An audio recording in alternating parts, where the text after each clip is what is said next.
ഇറക്കടോ.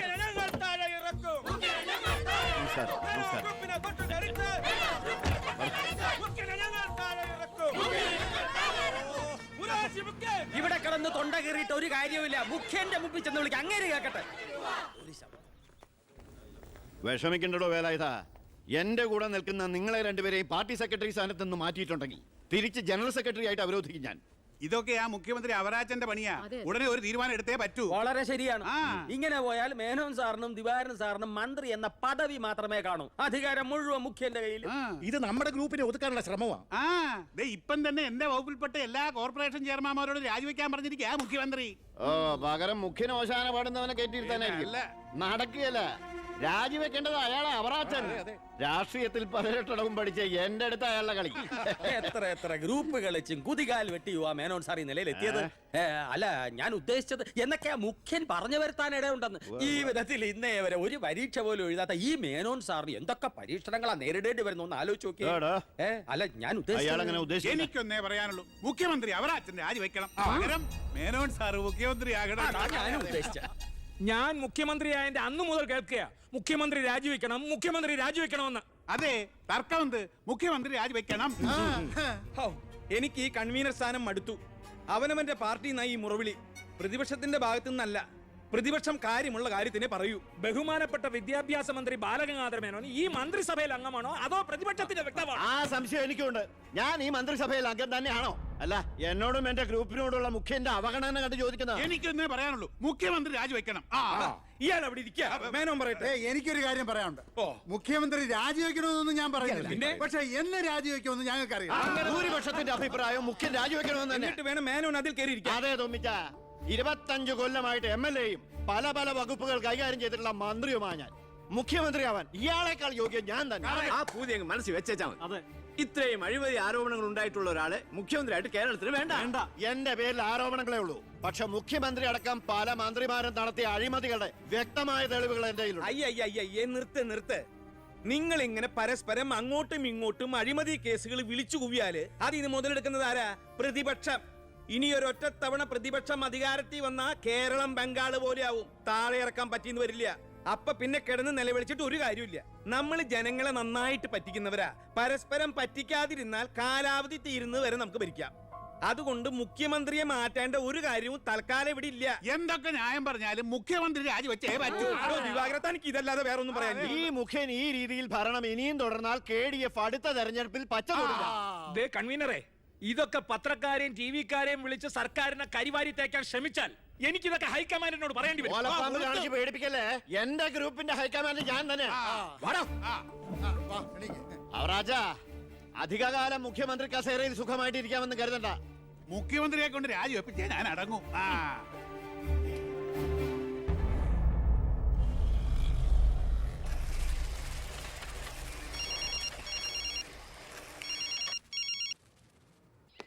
Finance മരുമകൻ IPS.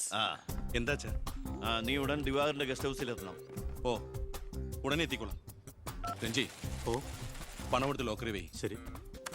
അല്ല, നിങ്ങൾ ബസ് ഓണേഴ്സും തൊഴിലാളിയും തമ്മിലൊരു പരസ്പര വിട്ടുവീഴ്ചയ്ക്ക് തയ്യാറായില്ലെങ്കിൽ ഈ സമരം ഒത്തീർപ്പാക്കാൻ പറ്റുമെന്ന് എനിക്ക് തോന്നുന്നില്ല.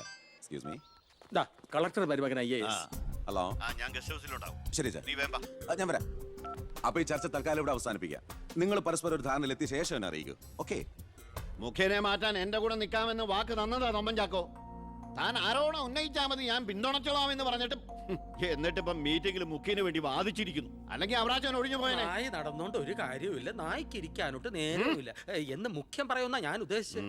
മേനോ സാറ് മുഖ്യമന്ത്രിയാവുമെന്ന് ഞാൻ വെറുതെ സ്വപ്നം കണ്ടു. എല്ലാം കൈവിട്ട് പോയില്ലേ? ഇല്ല ജോസ്പേട്ട, കൈവിട്ടു പോയി എന്ന് കരുതിയ പലതും നമ്മൾ വെട്ടിപ്പിടിച്ചെടുത്തിട്ടുണ്ട്. ജോസ്പേട്ടന്റെ സ്വപ്നം ഫലിക്കും. അച്ഛൻ മുഖ്യമന്ത്രിയാകും. അത് മറ്റാരേക്കാളും കൂടുതൽ ആഗ്രഹിക്കുന്നവനാ ഞാൻ. കേട്ടോടാ ദിവാര, അണികൾ ഒരുപാട് പേര് പിന്നിലുണ്ടെങ്കിലും എന്റെ ശക്തി എന്ന് പറയുന്ന ഇവരാ എന്റെ മരുമക്കള്. ഈ IPS-ഉം ഈ IAS-ഉം എന്റെ വാക്കനുസരിച്ച് ഇവര് നിന്നിട്ടുള്ളൂ. ഇവരോട് അഭിപ്രായം ചോദിച്ചിട്ടേ ഞാൻ പ്രവർത്തിച്ചിട്ടുള്ളൂ. അല്ലച്ചാ, ഈ CM രാജിവെക്കാൻ തയ്യാറായില്ലെങ്കിൽ അച്ഛന്റെ ഗ്രൂപ്പിന് പാർട്ടി വിട്ടു പോകുന്നു. ഈ പാർട്ടി വളർത്തുക എന്നൊക്കെ പറഞ്ഞാലുണ്ടല്ലോ, കൂടെ നിൽക്കുന്ന ഒറ്റ ഒരുത്തനെ വിശ്വസിക്കാൻ കൊള്ളില്ല. വളരെ ശരിയാണ്. ഈ നിൽക്കുന്ന ദിവാരൻ സാറ് ഒരു മന്ത്രിസ്ഥാനം കളഞ്ഞിട്ട് വരുമോ? അല്ല, അത് പിന്നെ അറിയാടോ, മുന്നീന്നും പിന്നീന്നും കുത്ത് പ്രതീക്ഷിച്ചിട്ട് തന്നെ കൂടെ കൊണ്ടു കിടക്കുന്നു. ഞാൻ ഒഴിച്ച്. അച്ഛാ, ഒന്നിങ്ങോട്ട്. പാർട്ടി വിടുക എന്നൊക്കെ പറഞ്ഞ മണ്ടത്തരവാ. CM രാജിവെച്ചൊഴിയേണ്ട ഒരു സാഹചര്യം ഇവിടെ ഉണ്ടാക്കിയാൽ നിങ്ങൾ പോരെ? എന്തുണ്ടാക്കിയാലും ശരി മുഖ്യമന്ത്രി രാജിവെക്കണം എനിക്കതേ പറയാനുള്ളൂ. നീ എന്താ ഉദ്ദേശിക്കുന്നത്? സ്വാശ്രയ കോളേജുകൾക്കെതിരെ വിദ്യാർത്ഥികളുടെ സമരം നടക്കുകയാണല്ലോ. അതെ. മുൻപന്തിയിൽ നിൽക്കുന്നത് മുഖ്യനെ പിന്തുണയ്ക്കുന്ന കേസയാ. അത് വിദ്യാഭ്യാസ മന്ത്രിയായ അച്ഛനെതിരുള്ള മുഖ്യന്റെ കളിയാണ്. ആ സമരം വഷളാക്കണം. അതെന്നെയല്ലടാ ബാധിക്കുക. ഞാനൊന്ന് പറഞ്ഞോട്ടെ. സമരം ചെയ്യുന്ന വിദ്യാർത്ഥികളെ പോലീസുകാരെ കൊണ്ട് നമ്മൾ തല്ലി ചതയ്ക്കുന്നു. ആഭ്യന്തരം കൈയടക്കി വെച്ചിരിക്കുന്ന മുഖ്യനെതിരെ വിദ്യാർത്ഥികൾ തിരിയും. കേരളമാകെ ആളിപ്പടരുന്ന വിദ്യാർത്ഥി സമരത്തിന് മുന്നിൽ മുഖ്യൻ മുട്ടുമടക്കും. സാറിന്റെ ബുദ്ധി കൊള്ളാം, പക്ഷെ മുഖ്യൻ പറയുന്നതല്ലേ പോലീസ് കേൾക്കൂ. പിന്നെ ഞാൻ പറഞ്ഞാ കേൾക്കുന്ന പോലീസുകാരും ഉണ്ട് ജോസഫേട്ട. ASP അർഷൻ എനിക്ക് വളരെ വേണ്ടപ്പെട്ട ആളാ. ഞാൻ അച്ഛനോട് പറഞ്ഞിട്ടില്ല നമ്മുടെ മീനൂട്ടിക്ക് വേണ്ടി. ആ. Hello sir, how are you sir? Yes, കാര്യം മനസ്സിലായി. പക്ഷേ എന്ത് പ്രകോപനം ഉണ്ടായാലും പോലീസ് സംയമനം പാലിക്കണമെന്നാ CM-ന്റെ ഓർഡർ. എടോ, പോലീസിന് നൊന്താ നിങ്ങൾ കൈയും കെട്ടി നോക്കി നിൽക്കുവോ? അത് പിന്നെ പ്രത്യേകിച്ച് പറയണോ? ആ എങ്കിൽ പോലീസിന് നോവും. പിന്നെന്താ ചെയ്യേണ്ടെന്ന് അറിയാമല്ലോ. ഇതാണ് കുശാഗ്ര ബുദ്ധി.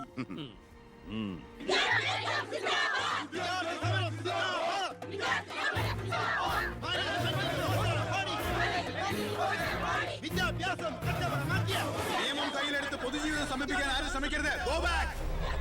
I repeat, ദയവായി പിരിഞ്ഞു പോവുക.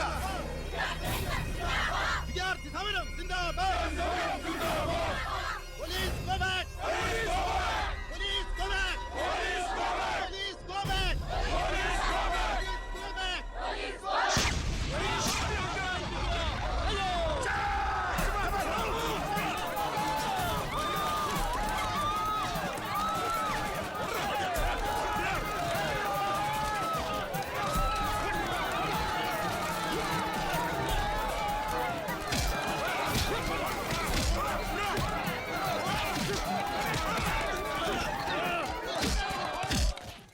ഹലോ പവിത്ര, എന്തോ പോലീസ് പിള്ളേരെ തല്ലി ചതയ്ക്കുന്നതിന്റെ ബഹളാ. പവിത്ര, നിന്റെ താന്ത്ര ശരിക്കും ഏറ്റ് കേട്ടോ. അവിടെ പോലീസും പിള്ളേരും തമ്മിൽ പൊരിഞ്ഞ യുദ്ധം. ഇതോടെ മുഖ്യന്റെ പ്രതിച്ഛായ മാറിക്കിട്ടും. അച്ഛൻ നോക്കിക്കോ, ഇനി വിദ്യാർത്ഥികൾ ഇറങ്ങിയിരിക്കില്ല. കേരളക്കരയാകെ പ്രതിഷേധം കത്തിപ്പടരും. വിദ്യാർത്ഥികളെ തൊട്ട് കളിച്ചോ, മക്കളെ നീ കളി സൂക്ഷിച്ചോ. മേനോനെ മൂരാച്ചേ, തന്നെ ഞങ്ങൾ എടുത്തോളാം. വിദ്യാർത്ഥികളെ തൊട്ട് കളിച്ചോ, മക്കളെ നീ കളി സൂക്ഷിച്ചോ. വിദ്യാർത്ഥികളെ തെരുവിലിറങ്ങി, ഗ്രൂപ്പ് കളിക്കാൻ നോക്കണ്ട. സർ, യൂത്ത് വിങ്ങിന്റെ പ്രതിഷേധയാതെയാ നമുക്ക് റൂട്ടൊന്ന് ഡൈവേർട്ട് ചെയ്താൽ. ഇതിനാ അല്ല, എടോ, മന്ത്രിയെ പ്രൊട്ടക്ട് ചെയ്യാൻ കഴിഞ്ഞില്ലേ പിന്നെ നിങ്ങൾ എന്തിനാ മുന്നിൽ പിന്നിൽ നടക്കണം? അവരെ പിടിച്ച് മാറ്റോ? Yes sir. ഗ്രൂപ്പ് തർക്കം പരിഹരിക്കാൻ കേന്ദ്ര നിരീക്ഷകൻ എത്തിയ ദിവസം കൊള്ളാം. എല്ലാം നേരിട്ടുണ്ട്, മനസ്സിലാക്കട്ടെ. പ്ലീസ് നിർത്തൂ പ്ലീസ്. ദയവ് നിങ്ങൾ പിരിഞ്ഞു പോകണം, അല്ലെങ്കിൽ മന്ത്രിയെ പോകാൻ അനുവദിക്കും. മേനോനെ മൂരാച്ചേ, രാജിവെച്ചു പുറത്തു പോകും. ആ വണ്ടി ഇടറോ. വണ്ടി ഇവിടെ വരട്ടെ. ആ കടന്നു വരുന്ന ആളത്ര ശരിയല്ല.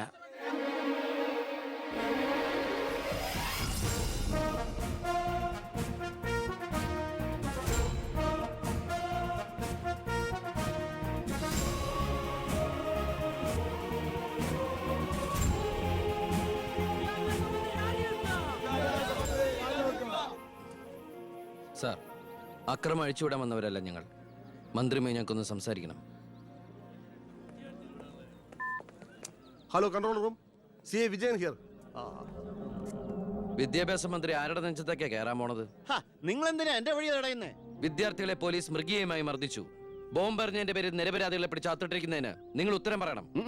അതൊക്കെ പോലീസ് വകുപ്പ് കൈകാര്യം ചെയ്യുന്ന മുഖ്യമന്ത്രിയോട് ചോദിക്കണം. അയാൾക്കെതിരെ സമരം ചെയ്യണം. ഓ, അവനെയും കൊണ്ടുവാ. നിങ്ങളുടെ അധികാര മോഹങ്ങൾക്ക് വേണ്ടി പാവം വിദ്യാർത്ഥികളെ കരുവാക്കാൻ നോക്കണ്ട. ബഹുമാനപ്പെട്ട വിദ്യാഭ്യാസ മന്ത്രി ഉദ്ദേശിച്ച പോലെ ഇതിന്റെ പേരിൽ ഒരു വിദ്യാർത്ഥി സംഘടനയും സമരം ചെയ്യില്ല, അക്രമങ്ങൾ അഴിച്ചുവിടില്ല. അവരെല്ലാം തിരിച്ചറിഞ്ഞു കഴിഞ്ഞു. ഇവനാണ് പോലീസിന് നേരെ ബോംബെറിഞ്ഞവൻ, 3rd റേറ്റ് ഗുണ്ട വിക്ടർ സാമുവൽ. മന്ത്രി പറയണം ഇവൻ ഏത് കോളേജിലാ പഠിക്കുന്നതെന്ന്. ചക്കിന് വെച്ചത് കൊക്കിന് കൊണ്ടു. സമാധാനപരമായി സമരം നടത്തിയവരുടെ ഇടയിൽ നുഴഞ്ഞു കയറി ബോംബെറിഞ്ഞ എന്തിനാണെന്ന് ഇവൻ പറയും. ആര് പറഞ്ഞിട്ടാന്ന് ഇവൻ പറയും. കത്തിക്കട കോലം. പെർഫെക്റ്റ് കോലം. വിദ്യാഭ്യാസ മന്ത്രി രാജിവെക്കുക. വിദ്യാഭ്യാസ മന്ത്രി രാജിവെക്കുക.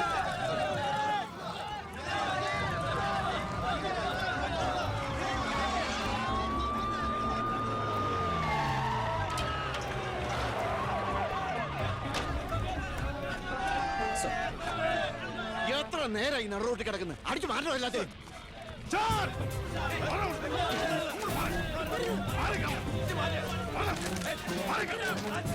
വയലിനായിട്ട് താനും തൂക്കിക്കോളൂ സാർ വെറുതെ ഒരു ഇഷ്യൂ ഉണ്ടാക്കണം കോലം കത്തോട്ട് രസിക്കുക അടിച്ച് ഓടിക്കൊല്ലാതെ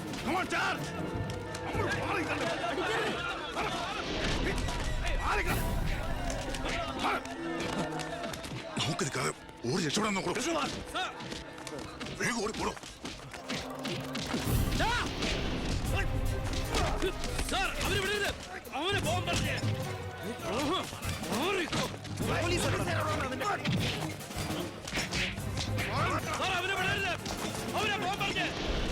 ആ പയ്യൻ കൊള്ളാവല്ലോ അവനെ നാളെ നമ്മുടെ ഇടയിൽ കണ്ടേക്കാം നല്ല ഉശിര് അല്ലേ ആ അത് പിന്നെ കാണാതിരിക്കോ? താൻ അറിയോ അയാളെ? അറിയും. ഞങ്ങൾ തമ്മിലൊരു ചെറിയ ബന്ധമുണ്ട്. എന്തു ബന്ധം? എന്റെ ഒരേ ഒരു മോന. ആറ്റുനോറ്റുണ്ടായ ഒരേ ഒരു ഉണ്ണി. അവന്റെ ചോറ് ഇവിടെയും കൂറ് അവിടെയുമാണ്. അവൻ നിൽക്കുന്നത് മുഖ്യന്റെ ചേരിയില്ല, താമസിക്കുന്ന മേനോൻ സാറിന്റെ വീട്ടിലും. ഇവരുടെ വീടാണ് ഒരു വീട്, കുടുംബം ഒരു കോവിൽ.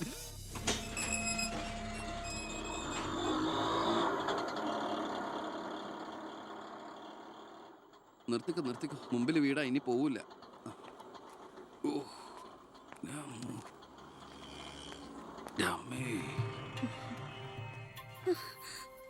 അയ്യോ ഇതെന്ത് പറ്റിയടാ?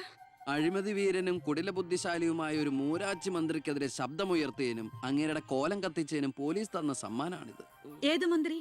നമ്മുടെ വിദ്യാഭ്യാസ മന്ത്രി ഇല്ലമ്മാ. അത് നിന്റെ അച്ഛനല്ലേ? ആ ഞാനത് നിഷേധിക്കുന്നില്ല. കാശ് കൊടുത്ത് ഇടിപ്പിച്ച പോലെ ഇപ്പൊ എന്ന ഐഡിയ അത്. അയ്യോ ഏട്ടാ ഇത് എന്ത് പറ്റി? ഒന്നുമില്ല മോളെ, ഒന്നും. അയ്യോ നന്നായിട്ട് കിട്ടിയ ലക്ഷണം ഉണ്ടല്ലോ. വിഷമിക്കണ്ട, ലാത്തിയുടെ ചൂടറിഞ്ഞ തുണക്കുട്ടന്മാർ രാഷ്ട്രീയത്തിലേറെ ശോഭിക്കും.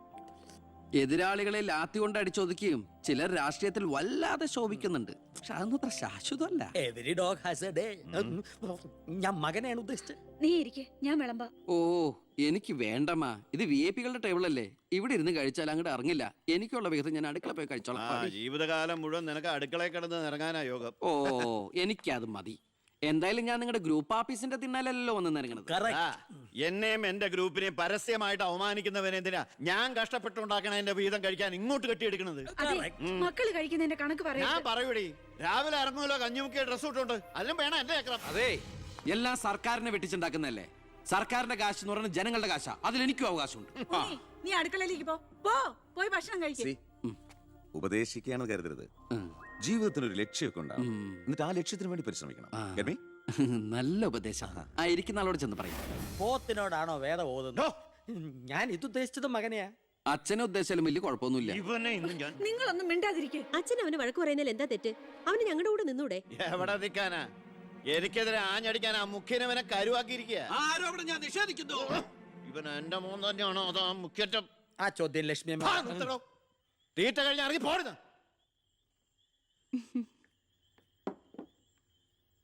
നിനക്ക് അവിടെ പോയിരുന്ന അവരോട് കഴിച്ചാൽ എന്താ? എനിക്ക് അവരോട് ഇരുന്ന് ശരിയാവില്ല ഏട്ടാ. അവരൊക്കെ വലിയ വലിയ കാര്യങ്ങളെ പറയണേ, എനിക്കതൊന്നും മനസ്സിലാവില്ല. എടി, അവരെന്താ പറയണേന്ന് അവർക്ക് എന്നെ മനസ്സിലാവണില്ല.